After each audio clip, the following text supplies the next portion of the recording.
Share बाजार में long term investor को कभी लॉस नहीं होता। पर अगर ये बात सच है तो क्यों 10% से भी कम लोग यहाँ पे प्रॉफिट कर पाते हैं? क्या शेयर मार्केट पे सिर्फ 10% लोग ही लॉन्ग टर्म इन्वेस्टर्स होते हैं? नहीं, बहुत सारे होते हैं। तो क्यों इसमें भी ज़्यादातर इन्वेस्टर्स लॉस उठा के मार्केट से चले जाते हैं और फिर कभी वापस नहीं आते? दोस्तों, ये इसीलिए होता है क्योंकि ज़्यादातर लोग पोर्टफोलियो बनाते वक्त कोई भी प्रिंसिपल या स्ट्रेटजी सेट नहीं करता और इनके पोर्टफोलियो सिर्फ कुछ रैंडम चुने हुए स्टॉक्स का एक मेश बन के रह जाता है। तो इस वीडियो में हम जानेंगे एक नहीं बल्कि 2 पोर्टफोलियो क्रिएटिंग टेक्निक्स ताकि आपको स्टॉक मार्केट से भागना ना पड़े। उसमें से पहला होगा वैल्यू इन्वेस्टर्स के लिए और दूसरा होगा ग्रोथ इन्वेस्टर्स के लिए। वीडियो को कंप्लीट देखना क्योंकि इधर तुम वीडियो को अधूरा छोड़ के चले जाओगे, उधर तुम्हारा पोर्टफोलियो भी अधूरा ही बनेगा।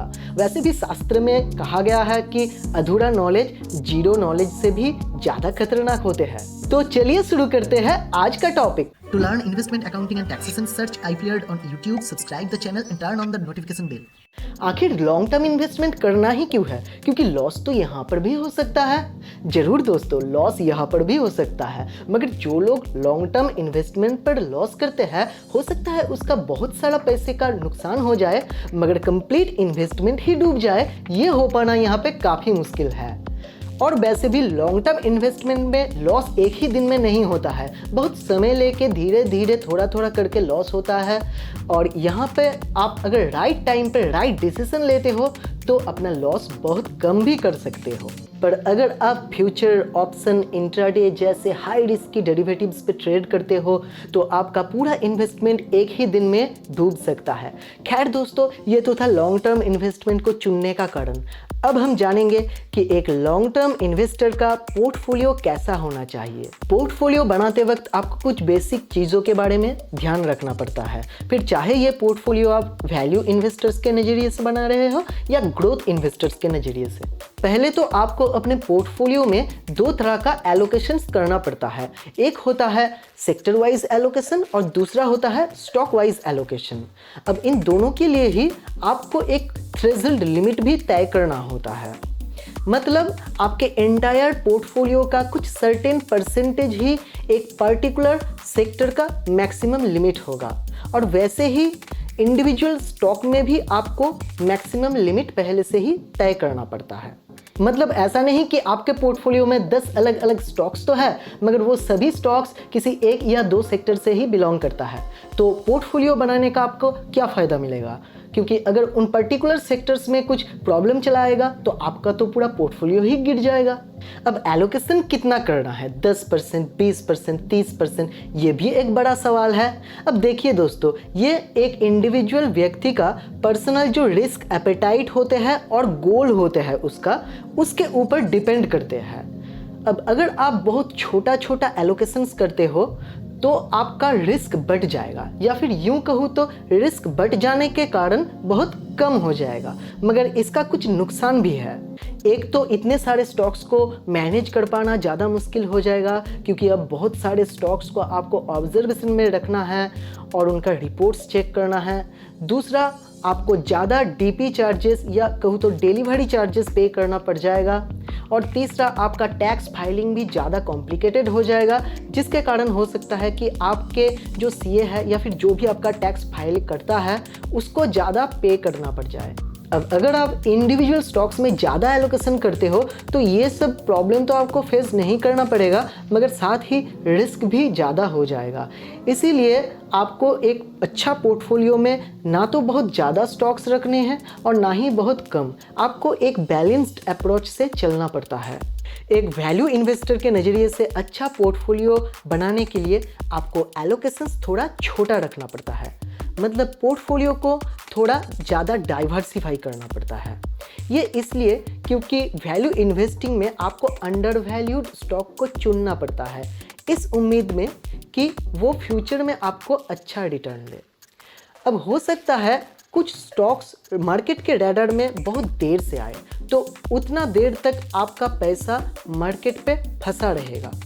और हो सकता है कुछ और स्टॉक्स आपको उससे पहले ही इतना ज़्यादा रिटर्न दे दे कि वो सभी लॉसेस आपके सामने छोटा पड़ जाए।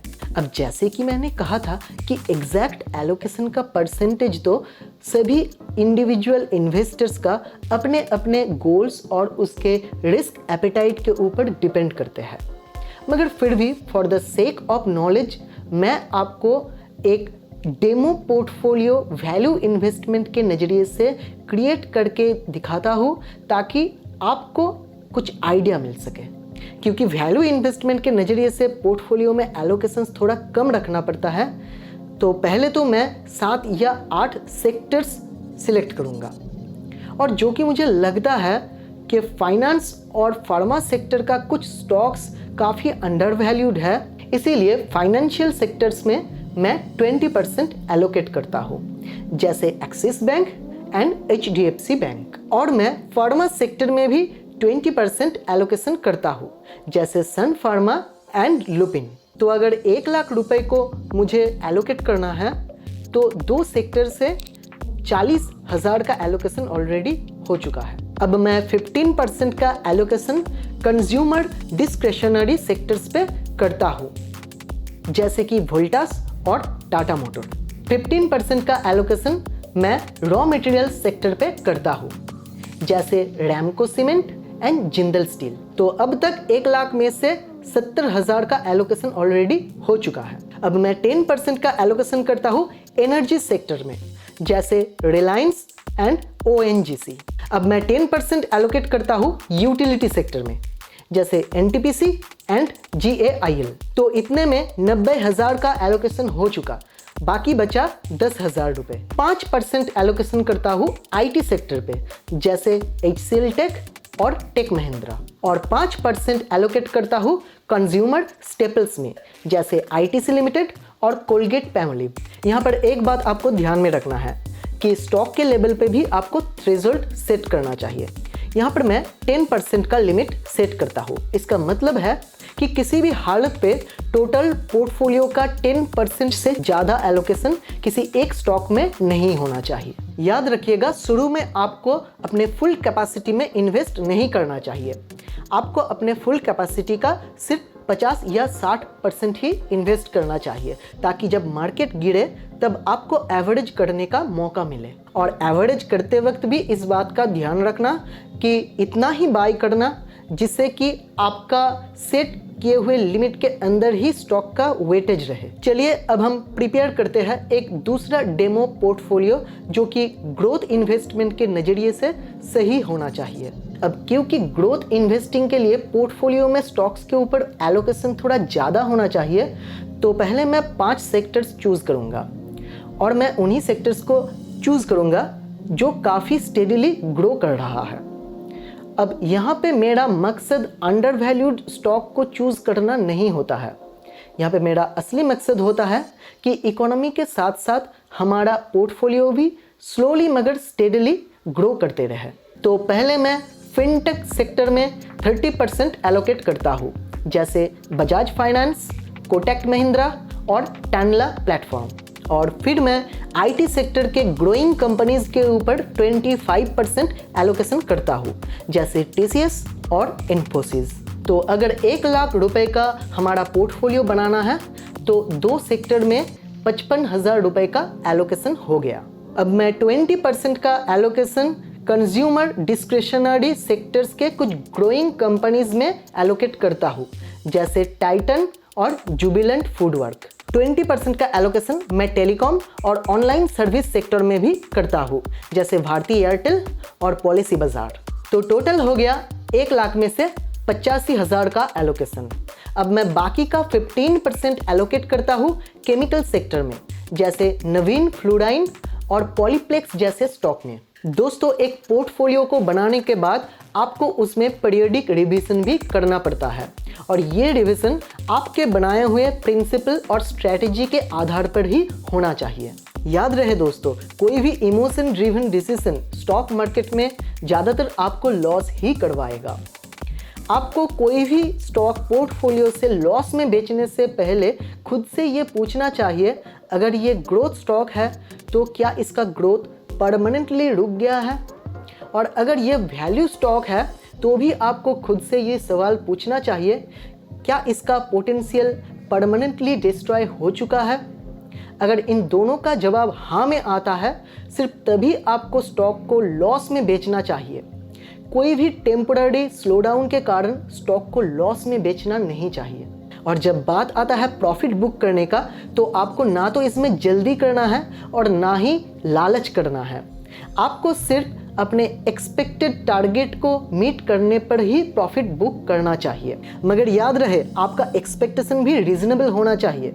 अगर आपका टारगेट बहुत ज़्यादा है तो इसमें ज़्यादा वक्त भी लग सकता है। दोस्तों, अगर आप एक बिगिनर हो और बिना इन्वेस्ट किए फ्री में पोर्टफोलियो बनाना चाहते हो, तो इस वीडियो के डिस्क्रिप्शन में आपको एक एंड्रॉयड ऐप का लिंक मिलेगा जिसका नाम है DSIG स्टॉक मार्केट चैलेंज।